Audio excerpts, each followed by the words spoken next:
Hey everybody, Brian here from Vintage Classic Specialists.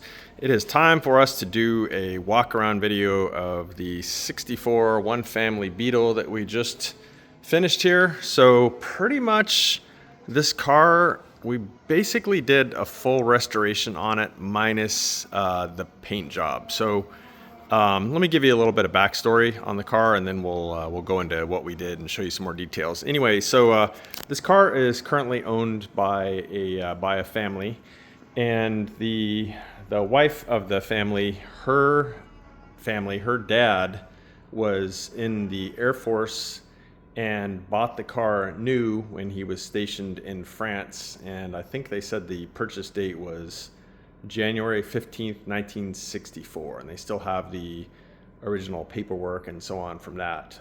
But anyway, yeah, so this car has literally been in the same family since it was brand new. Again, bought originally in Europe, brought back over here at some point. I don't know when that happened, but needless to say, so yeah, the car has been around for a long time and been loved a lot by this family, and it was ready for a refresh, so to speak, to make it more reliable. They wanted a little bit more power, a little bit better freeway drivability, a little bit better braking, etc. So that was kind of our goal with the project. Like I kind of mentioned earlier, we didn't do a paint job on the car. I think the car has been painted at some point. It's definitely had some touch up. But basically, when the car came in, the paint was, kind of oxidized and dull. But we could tell that underneath that was actually a pretty nice paint job. So one of the first things we did on this car was to do a full cut and buff on the paint job, and you can see it came out really nice. So we're like, yeah, there's no way we're painting this car. So we did that. The interior on the car, let's talk about that. The interior on the car was still original, although it had some seat covers on it, but it was pretty ratty. I mean, this car obviously, had a decent number of miles on it and the usual wear and tear on the seats and so on. So we reupholstered the seats. We put in new German square weave carpet. We put in a new headliner because, of course, it was all ratty like you would expect. And the door panels, we actually managed to save the original door panels. They were in really pretty remarkable condition as far as the vinyl, but not surprisingly, the wooden panels that the vinyl's mounted on were all kind of coming apart as they do with age. And, kind of the vinyl was peeling around the corners. You guys know what I'm talking about.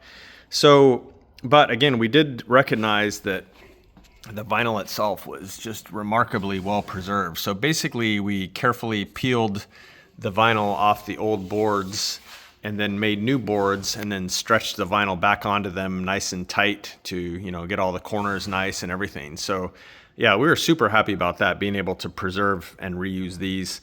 The rest of the interior, nothing really was savable about it. So, everything else pretty much new handmade seat covers and, new handmade headliner, handmade carpet kit. Generally speaking, we don't use kits, so we find it easier and a better result to actually just buy, however many yards of German square weave carpet or the appropriate headliner material and just make it all from scratch. Same thing with the seats. Generally speaking, we don't use TMI seat covers, etc. We just make it all by hand and get a really nice result.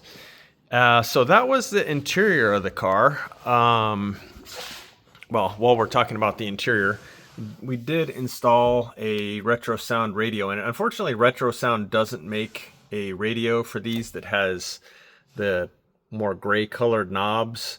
So it does have ivory knobs on it. However, I will point out that when this car came in, it did actually have an original sapphire radio in it, and it did have ivory knobs on it. So, it actually looks pretty much like the car did for all those years. It just now it has a modern radio with Bluetooth and, you can do phone calls through it and all that good stuff.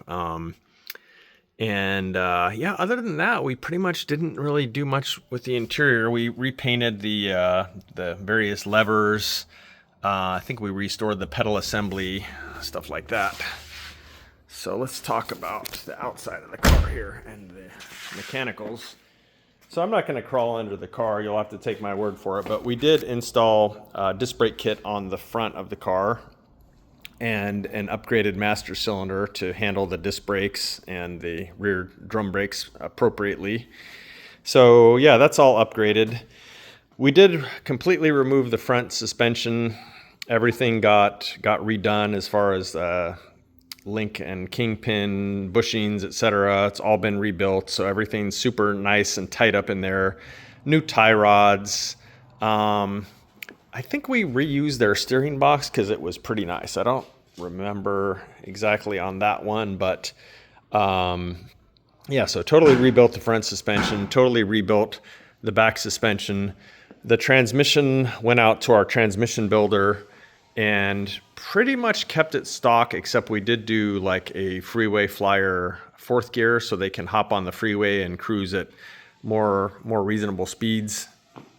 The wheels were painted and they actually look pretty decent, so we left those alone. We did paint the logos black on the hubcap, which I know somebody's going to point out is not correct for a 64, but we think it looks really good, so we do it. Now let's take a look at the motor. The motor is kind of a cool focal point for this car here. So the motor for this car, we kind of spent a little bit of time trying to figure out what to do with it. As I mentioned earlier, they did want to have more power to be able to keep up in modern traffic and so on. However, and so originally we had talked about doing like a 1776 or something like that.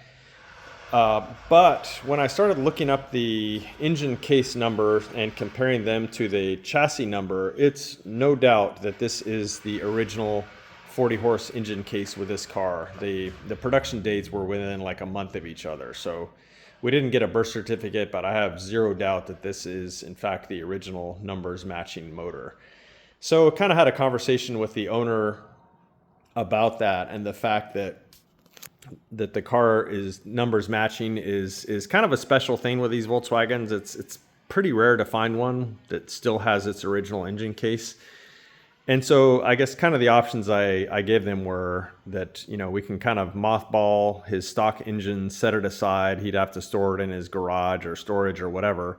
And then we can build, you know, like again, a 1776 dual carb motor with all new parts. Or the other option was to make essentially like a hot rod 40 horse and then, you know, reuse that matching engine case. And so that's actually what we decided to do. So he didn't have to store the motor or whatever, and it is still the numbers matching motor in the car. So what we ended up building was a little bit of a Frankenstein. So original 40 horse case, but we did some oiling modifications on it to get a better oil flow, especially to that side of the case and the cam bearings and stuff like that. And we opened it up for 85.5 millimeter pistons and cylinders, which are of course the stock size for a 1600. And then we went and dropped a 74 millimeter counterweighted crank in it. So this is actually a 1699 cc motor. So quite a bit bigger than essentially a 1200, which is what a 40 horse was originally. And we put a very mild cam in it. As you guys probably know, these motors had pretty low compression ratios. We bumped it up to around 8 and single high rev springs. We did upgrade the heads to single port heads, so they're more like the heads that would come on a single port 1600, which of course can fit on a 40 horse case. We did want to go with dual carbs again to get some more power and drivability out of this car. And good luck finding 40 horse manifolds made for like say Cadrons or something like that. So for a variety of reasons, we went ahead and upgraded to single port manifolds. So still single port, but later single port versus 40 horse, which are of course single port. But, you know, it's not super noticeable. Somebody who really knows what they're looking at could tell that these are not 40 horse heads. But, you know, overall, we try to preserve kind of the vintage look of the motor that looks like something that could have been, you know, put together in maybe the mid to late 60s. So, yeah, we went with an 019 distributor, which we bought from VW Parts NOS. And our, let's see, NOS, man, sorry guys, I can't remember their name. NOS VW Parts. Anyway, yeah, rebuilt or restored 019 distributor from those guys. We did keep the car 6 volts, so you can see it's a cute little 6-volt generator there. We did maintain heating in the car, and we also went ahead and did an Arboth style muffler here from Wolfsburg West. And so it's got a really nice sound, kind of aggressive, I think, without being too overly loud. The Cadrons, of course, make a great intake sound. You can look through my channel and see and hear a video of me driving this car.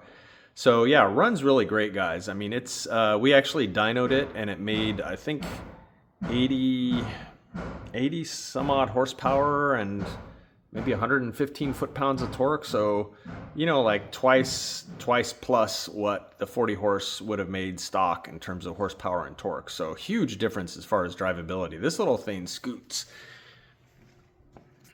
So that is the engine. The bumpers that came on the car were really nice. I think they're probably Wolfsburg West reproduction bumpers, which again are made out of very nice thick steel, really good chrome. So we didn't replace those at all.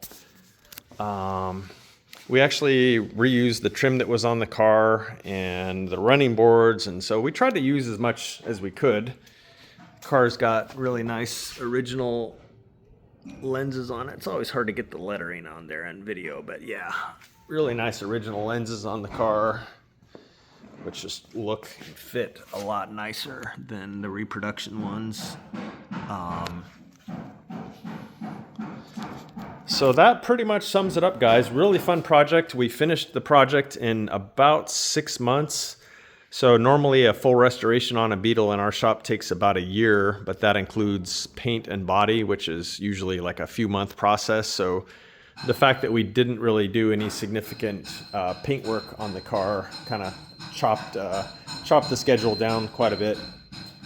We did fully undercoat the bottom. We undercoated the fender wells. We undercoated the undersides of the fenders. So pretty much anywhere you look on this car, it looks like a complete restoration. Again, with the exception of the paint job. So that's it, guys. Hope you enjoyed this. This car is supposed to leave today, so I wanted to go ahead and get this video out before it leaves. So thanks for watching, and we'll see you again soon. Bye.